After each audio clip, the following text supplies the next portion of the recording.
जय हिंद। एक बार पुनः आप सबों का हमारे YouTube चैनल में हार्दिक अभिनंदन है। आज हम लोग एलसीएम और एचसीएफ के बारे में जानकारी हासिल करेंगे। एलसीएम और एचसीएफ एक ऐसा विषय है गणित से संबंधित जो विभिन्न प्रकार के प्रतियोगी परीक्षाओं में पूछे जाते हैं और हमारे पाठ्यक्रम बिहार के पाठ्यक्रम में भी शामिल है। तो आपको आज हम शॉर्ट तरीके से एलसीएम और एचसीएफ के बारे में जानकारी देंगे। एलसीएम है लीस्ट कॉमन मल्टीपल और एचसीएफ है हाईएस्ट कॉमन फैक्टर। ये है अपवर्तीय लघुत्तम सम अपवर्तीय और ये है महत्तम मीन सबसे बड़ा हाईएस्ट महत्तम सम अपवर्तीय। आप दोनों में स्पष्ट हो जाए किन्हीं दो संख्याओं का लसाअ वह संख्या होगी, किन्हीं दो संख्याओं का लसाअ वो संख्या होगी जो इनसे पूरी तरह विभाजित हो जाए, और दो संख्या का या तीन संख्या का मसाअ वो संख्या होगा जिससे ये दोनों विभाजित हो जाए, ये तीनों हो जाए। माने किसी भी संख्या का जो लसाअ है वो दी हुई संख्या से पूरी विभाजित हो जाएगी, और मसाअ वो है जो इसको विभाजित कर देगा। माने ये जिसको विभाजित कर देगा वह इसका लसाअ होगा और इसको जो विभाजित कर देगा वो मसाअ होगा। ठीक ना, स्पष्ट हो गया। हम आपको जो सरल तरीके से लसाअ और मसाअ के बारे में बताएंगे। ये लसाअ जो है ये लीस्ट कॉमन मल्टीपल, सबसे छोटा अपवर्तीय। कैसा अपवर्त? सम अपवर्त। आप देखिए एक संख्या हम लेते हैं 20 और दूसरी संख्या लेते हैं 25। ये दोनों का हम देखते हैं 20 और 25 को।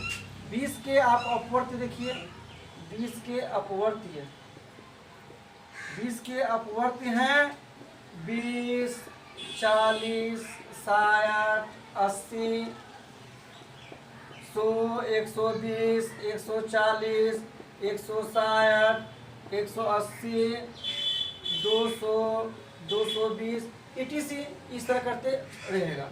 अब जो है अब 25 के अपवर्त्य देखिए, 25 के अपवर्त्य मीन्स गुणज मल्टीपल। 25 के अपवर्त होगा 25, 50, 75, 100, 125, 150, 175, 200, 225 etc। अब आप देखिए इसके सम अपवर्ती हैं। ये दोनों किसका 20 का और 25 का हम सम अपवर्ती देखेंगे। 20 और 25 के सम अपवर्ती जो दोनों में है आप देख रहे होंगे, यहाँ 100 है, यहाँ भी 100 है। तो ये सम अपवर्तीय कौन कौन है? 100 है, उसके बाद 100 मिला दोनों में, उसके बाद आप देख रहे हैं दोनों में जो है फिर 200 मिलता है 200। इसी तरह और भी संख्या होगी, लेकिन ये जो है 100, 200 ये दोनों 20 और 25 दोनों से विभाजित हो जाता है। 100, 200 और भी कई संख्या होगी जो 20 से भी और 25 से भी पूरा विभाजित होती है, लेकिन सबसे छोटा कौन है? तो सबसे छोटा है 100। सबसे छोटा का मतलब हुआ लघुत्तम सम अपवर्तीय, सबसे छोटा अपवर्त अर्थात लीस्ट कॉमन मल्टीपल, यानी एलसीएम हुआ 100।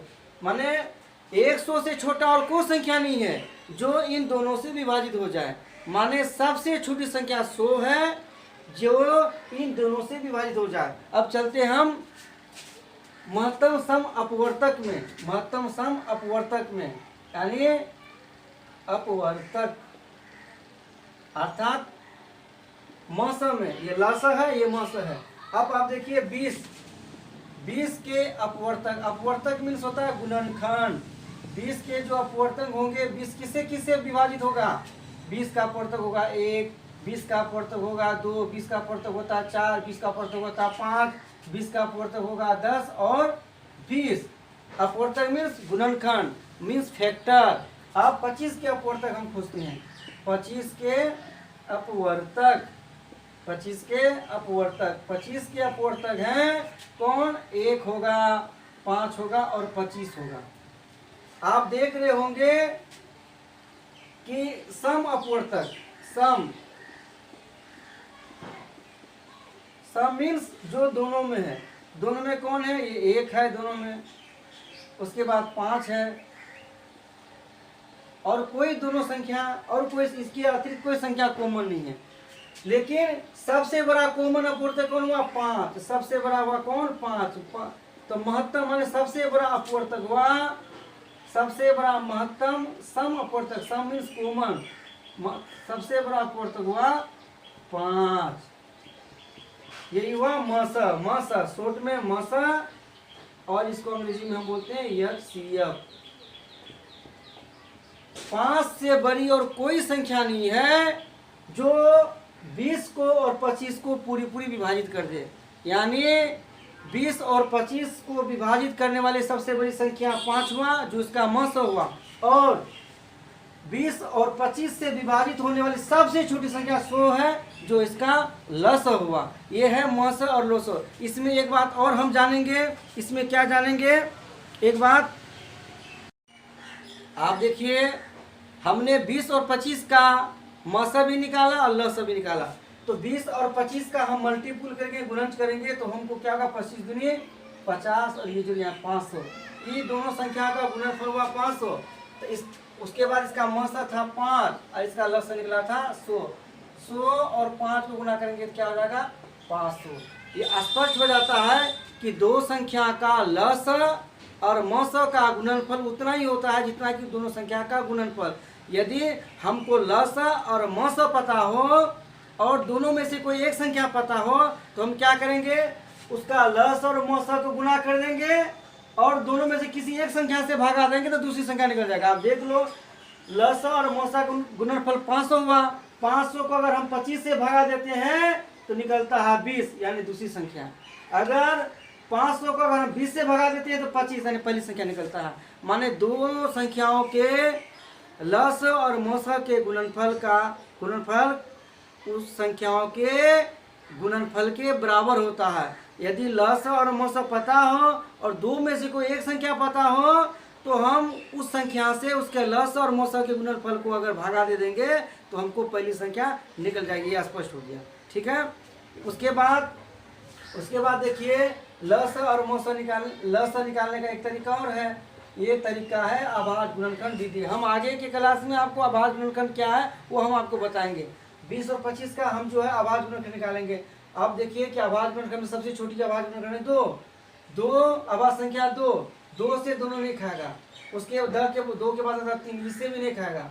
3 के बाद अभाज्य संख्या होता है 5 से देते हैं, 5 से तो खाएगा। 5 चौके 20, 5 25, और कोई संख्या से ये लोग विभाजित नहीं होगा। तो इसका जो है लस यानी एलसीएम क्या हो जाएगा? 5 × 4 × 5, 5 चौके 20, 20 5 100। इस तरीके से अभाज्य गुणनखंड विधि से भी हम लस निकाल सकते हैं। और मसों को देखिए आप, मस में बड़ी संख्या कौन है? 25, और छोटी संख्या कौन है? 20।